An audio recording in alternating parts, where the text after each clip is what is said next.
మండలం అమ్మాపురం గ్రామంలో కాంగ్రెస్ సర్పంచ్ అభ్యర్థి ముద్దం నిర్మలా మహబూబ్ రెడ్డి ప్రచారం సందడి చేసింది. ఈ ప్రచారంలో ఎమ్మెల్యే యశస్విన్ రెడ్డి పాల్గొని కీలక వ్యాఖ్యలు చేశారు. తొర్రూరు మండలంలోని అమ్మాపురం గ్రామంలో సర్పంచ్ ఎన్నికల నేపథ్యంలో కాంగ్రెస్ అభ్యర్థి ముద్దం నిర్మలా మహబూబ్ రెడ్డి ప్రచారం జోరందుకుంది. ఈ కార్యక్రమంలో పాలకుర్తి ఎమ్మెల్యే యశస్విన్ రెడ్డి పాల్గొని ప్రజలను ఉద్దేశించి మాట్లాడారు. గ్రామ అభివృద్ధి సంక్షేమం కోసం కష్టపడే నాయకురాలు నిర్మలా మహబూబ్ రెడ్డిని గెలిపించాలని ఆమె పిలుపునిచ్చారు. కాంగ్రెస్ ప్రభుత్వం సన్నబియ్యం, రేషన్ కార్డుల పంపిణీ, మహిళలకు ఉచిత బస్సు ప్రయాణం, 200 యూనిట్ల ఉచిత విద్యుత్, ఇంధన మిల్లు, చీరల వంటి పథకాలను వివరించారు. నిర్మలను సర్పంచ్గా గెలిపిస్తే అభివృద్ధి వేగవంతం అవుతుందని, బ్యాట్ గుర్తుకు ఓటు వేయాలని ప్రజలను కోరారు. స్థానిక నాయకులు, వార్డు అభ్యర్థులు, కార్యకర్తలు, గ్రామస్తులు భారీగా పాల్గొన్నారు. దాంతో పాటుగా ఎస్సీ హాస్టల్ని నేను 18వ తారీఖుకి ఫ్రీ అయితా.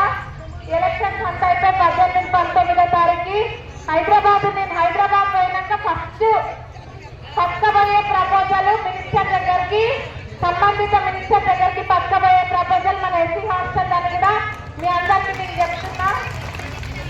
ఇంకా చాలా రాసిండ్రు, గుడిగారు జంగల వాళ్ళకి రేషన్లు అని చాలా ఉన్నాయి. అవన్నీ కూడా తప్పకుండా చేసుకుంటాం. కానీ ఇవన్నీ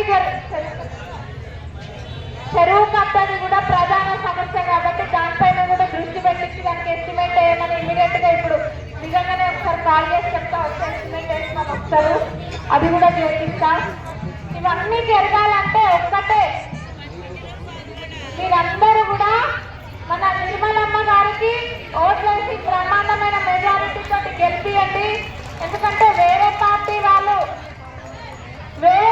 వాళ్ళు సర్పంచ్ గా ఉన్నా కానీ వాళ్ళ దగ్గరికి రారు. ఎమ్మెల్యే గారు మా గ్రామానికి అమ్మాపురానికి ఇది కావాలి, ఇల్లు కావాలి, ఎస్సీ హాస్టల్ కావాలి, సైడ్ డ్రైనేజ్ కావాలి, చెరువు కట్ట కావాలి అని వాళ్ళు అడగరు, చేపియరు. ఎందుకంటే కాంగ్రెస్ పార్టీకి పేరు వస్తుంది కాబట్టి. ఇక్కడ వాళ్ళు గెలిచి ఏం చేస్తారు? వాళ్ళు ఎమ్మెల్యే దగ్గర రారు, పనులు చేయించుకోరు. ఇక్కడ మన ఓటు వృధా చేయాలన్న ఆలోచన ఉంటే వాళ్ళకి వేయవచ్చు. మన ఓటు వృధా కావద్దు, మన ఓటు బూడిదల పోసిన పన్నీరు కావద్దు అని ఉంటే, అభివృద్ధి అమ్మాపురం అభివృద్ధి బాటలో నడవాలంటే మన నిర్మలమ్మ గారి కోటేసి గెలిపియండి. ఇప్పుడు ఒక్కటే మీరు నిర్ణయించాల్సింది ఒక్కటే, జనబలమా తనబలమా?